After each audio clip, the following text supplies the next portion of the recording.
A lot of people want success, but they don't know what to do or where to even start. That's why I started this series where we'll read together and then talk about different experiences and insights. That way you can start finally seeing the type of results that you want when it comes to making the money that you want, having the type of relationships that you want, and even experiencing fulfillment in life as a whole. So without further ado, let's get started. This book is titled Secrets of the Millionaire Mind, and for those that want to highlight or have the book themselves, I did post a link in the bio to the PDF that we're reading, so let's get started. Who the heck is Harv Eker? Hope I said his name right. And why should we read this book? People are shocked at the beginning of my seminars when one of the first things I tell them is, don't believe a word I say. Why would I suggest that? Because I can only speak from my own experience. None of the concepts and insights I share are inherently true or false, right or wrong. They simply reflect my own results and the amazing results I've seen in the lives of thousands and thousands of my students. Having said that, however, I believe that if you use the principles you learn in this book, you will totally transform your life. Don't just read this book. Study it as if your life depended on it. Then try the principles out for yourself. Whatever works, keep doing.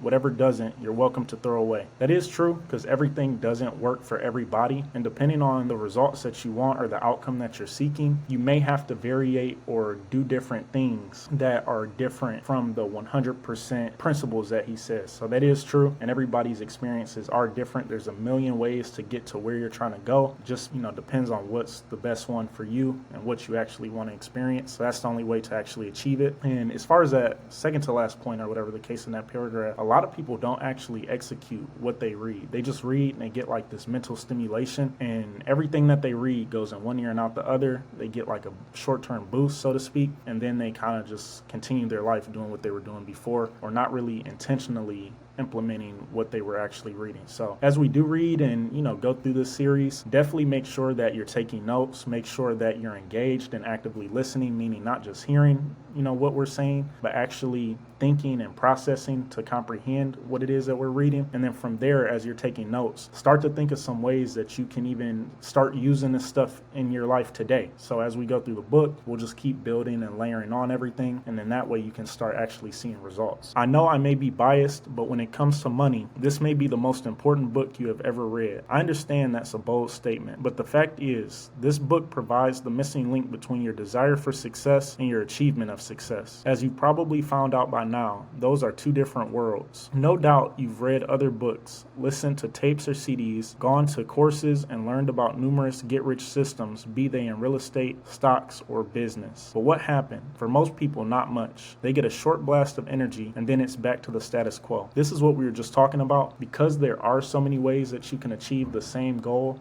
similar to like imagine getting in a car and going somewhere. There's usually 2 to 3 or more ways that you can get there, whether it be the freeway or highway, whether it be taking like the normal residential streets, stuff like that. Usually you can get to the same destination without taking the same path as maybe somebody else. And because of that and how many people are in the world, I think to date there's around 8.1 billion or something like that people.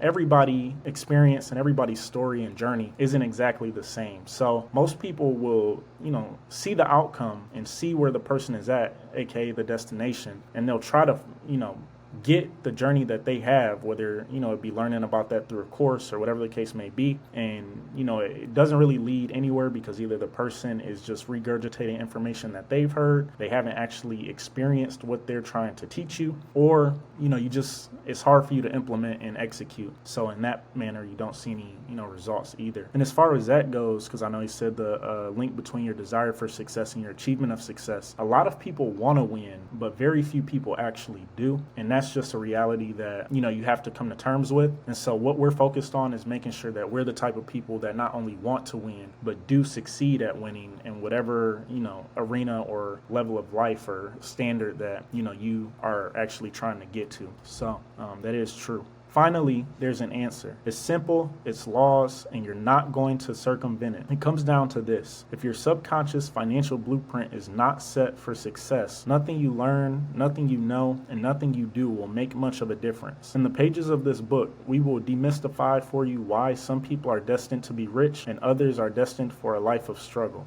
You will understand the root causes of success, mediocrity, or financial failure and begin changing your financial future for the better. You will understand how childhood childhood influences shape our financial blueprint and how these influences can lead to self-defeating thoughts and habits. You'll experience powerful declarations that will help you replace your non-supportive ways of thinking with mental wealth files so that you think and succeed just as rich people do. You will also learn practical step-by-step strategies for increasing your income and building wealth. And that is why a lot of people, I will say, don't succeed, is because of their perspective and the experiences and just different thoughts and belief patterns that they have. So in order to actually succeed, if a lot of people around you aren't successful in the manner that you want to be successful in, because success is just a vague term that people throw around, but my version of success may not look like your version of success and vice versa. But with that being said, if the people around you haven't achieved your idea of success, then you do kind of have to, not even kind of, you do have to rewire the way that you see things and the way that you think so that you can start to experience a different result. So that is true. And I'll make a video going a little bit more depth into that, because thoughts are the seed of actions. And in that video, we'll talk about how thoughts are formed and different stuff like that.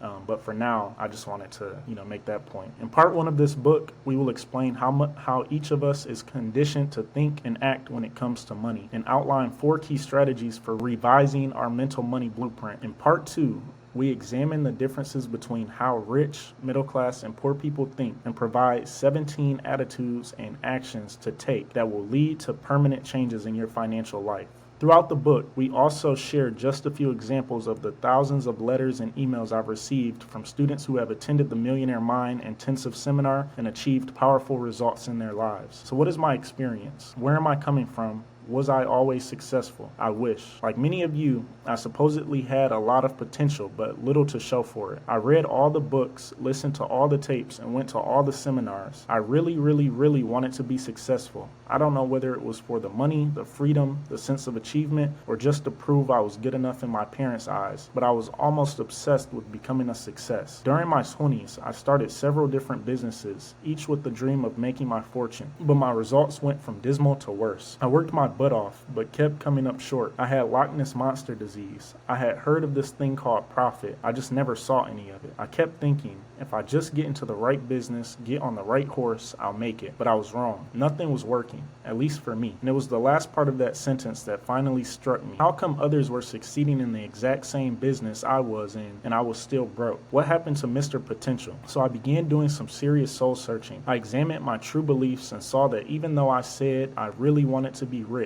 I had some deep-rooted worries about it. Mostly I was afraid that I might fail, or worse, succeed and then somehow lose it all. Then I'd really be schmuck. Worse, I would blow the one thing I had going for me, my story that I had all this potential. What if I found out I didn't have what it takes and I was destined to a life of struggle? That's actually a good point. I think a lot of us have experienced this type of feeling before, and it stops you from ultimately making progress or even getting started because of your fear of failure, your fear of what others may think of you or say, your fear that it may work and then you end up losing it all and it was all for nothing, quote unquote, which isn't true because you still learn. And that's what life is about. You make progress, you fail, you learn, you grow, you get to a higher level or farther in your destination or your journey than you were before, and the process repeats itself, and then you just keep growing, and eventually when you look back, you look at all the stuff that you went through and all the experiences that you've had to get you to this point. But that's one thing. You can't be afraid to start, and you can't be afraid to fail. And a lot of people, even to that degree, you may even feel like if you get started and you fail, then you'll have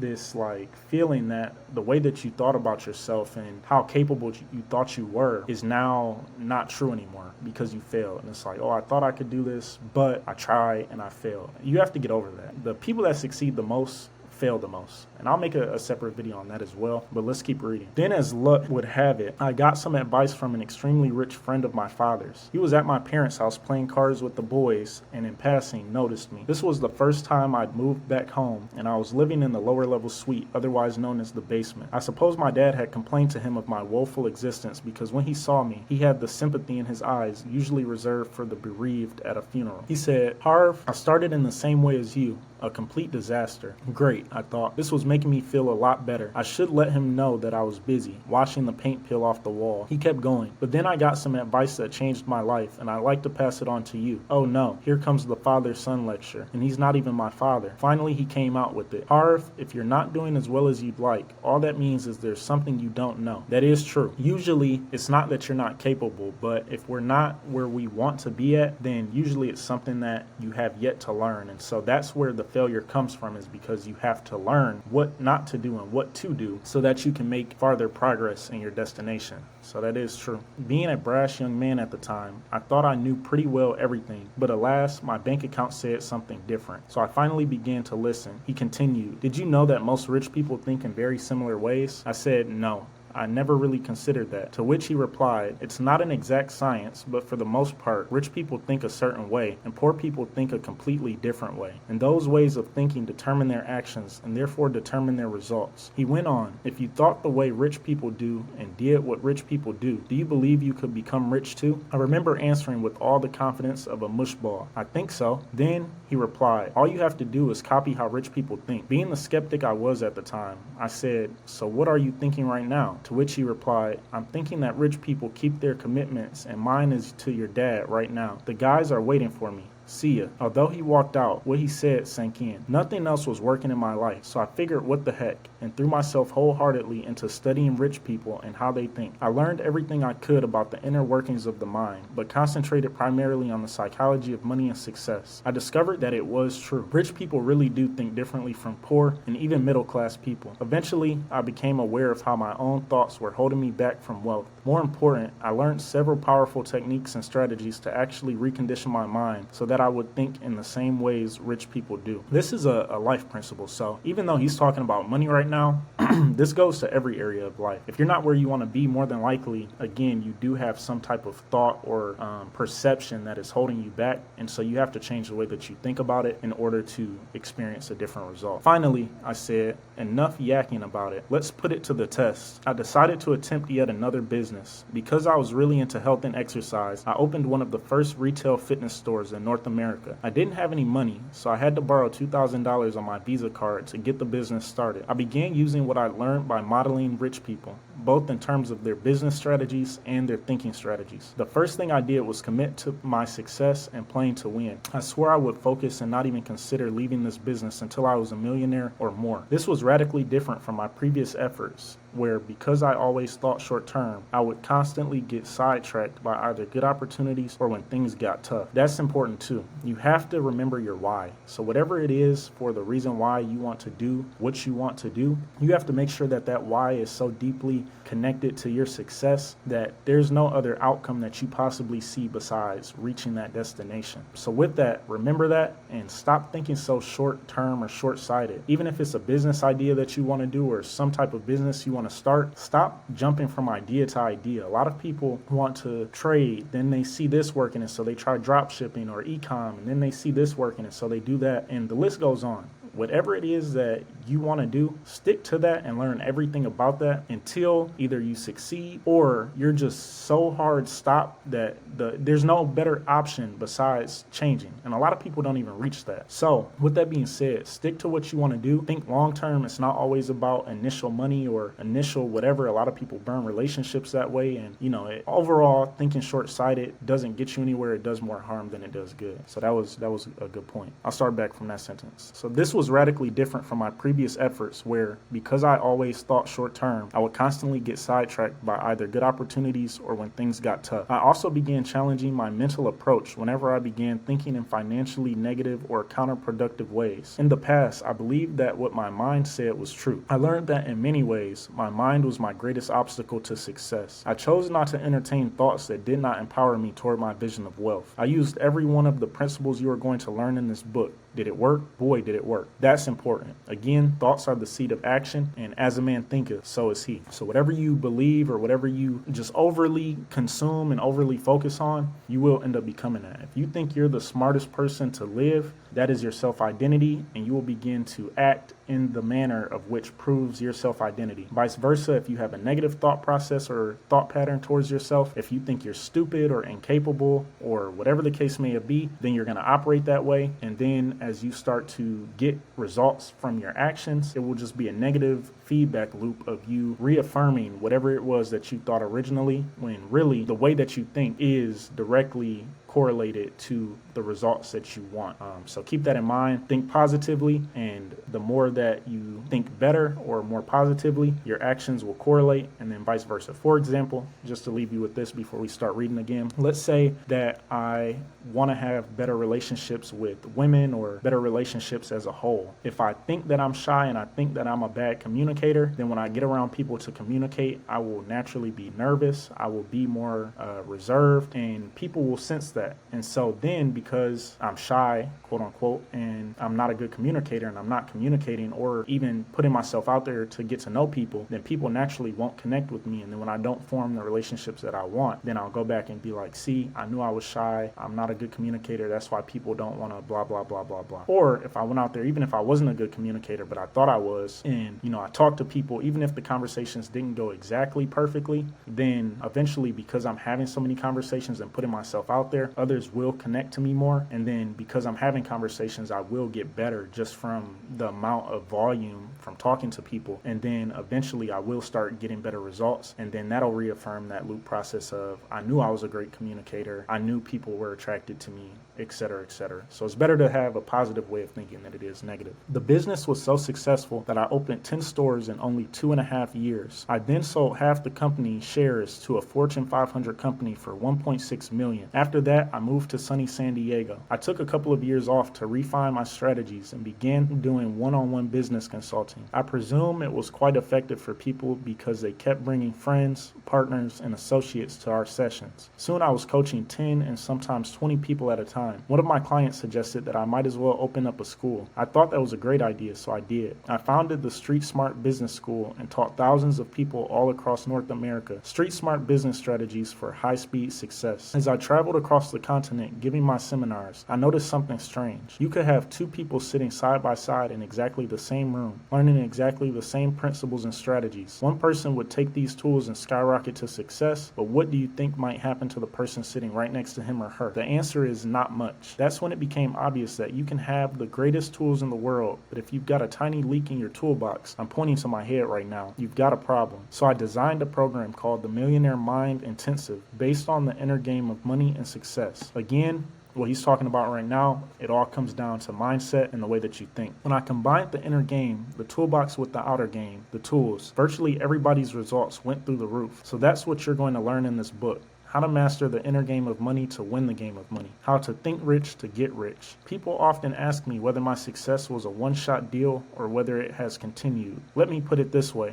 Using the exact principles I teach, I have now earned millions and millions of dollars and am a multi-millionaire several times over. Virtually all my investments and business ventures seem to skyrocket. Some people tell me I have the Midas touch, where everything I get involved in turns to gold. They're right. But what they may not realize is that having a Midas touch is simply another way of saying having a financial blueprint set for success, which is exactly what you will have once you learn these principles and do this work. Early on, during our Millionaire Mind Intensive seminar, I generally asked the audience, how many of you came here to learn? It's a bit of a trick question because, as author Josh Billings said, it's not what we don't know that prevents us from succeeding. It's what we know that just ain't so that is our greatest obstacle. This book is not as much about learning as it is about unlearning. It is essential you recognize how your old ways of thinking and acting have gotten you exactly where you are right now. If you're really rich and really happy, fine. But if you're not, I invite you to consider some possibilities that may not fit into your box of what you currently think is right or even appropriate for you. Even though I suggest that you don't believe a word I say and want you to test these concepts out in your own life, I'm going to ask you to trust the ideas you are reading. Not because you know me personally, but because thousands and thousands of people have already changed their lives as a result of the principles in this book. Speaking of trust, it reminds me of one of my favorite stories. It's about a man who was walking along a cliff and all of a sudden loses his balance, slips, and falls off. Fortunately, he has the presence of mind to grab onto the ledge, and he's hanging there for dear life. He hangs and finally yells out, "Is there anybody up there who can help me?" There's no answer. He keeps calling and calling. "Is there anybody up there who can help me?" Finally, this big bellowing voice calls back, "This is God. I can help you. Just let go and trust." Next thing you hear, "Is there anybody else up there who can help me?" The lesson is simple. If you want to move to a higher level of life, you have to be willing to let go of some of your old ways of thinking and being and adopt new ones. The results will eventually speak for themselves. And although that was a story, whether you're spiritual or not, that is true. A lot of people don't even realize that with God, all things are possible. And he tells us that in his word. So with that being said, even to that point, God will give us visions and give us ideas. And naturally, he is a creative God. So he's passed that creativity down to us since we are made in his likeness and image. And yet, when it comes to the blueprint and the plan that he has for our life, a lot of us just won't trust him. We'll try to continue to do it ourselves, which is fine. And he does give you that choice and that free will. But it is in turn not as helpful, and you will work a lot harder or go through things that you otherwise wouldn't have gone through. Imagine if the guy in the story had just let go and trusted God, where he would have been at, versus instead he didn't trust God, and so he's still sitting there hanging on a cliff, stuck in the same position that he was in before God has spoke. So keep that in mind as well. We're officially in part 1, so I'm going to stop it here for the sake of time. This video will be put in a playlist, so right after this video will be part 1. Just go to that video and then we'll continue. Other than that, the link of the PDF is in the description, and if you want the book, I've also included that purchase link in the description as well. And other than that, I'll see you in the next video, but have a good day.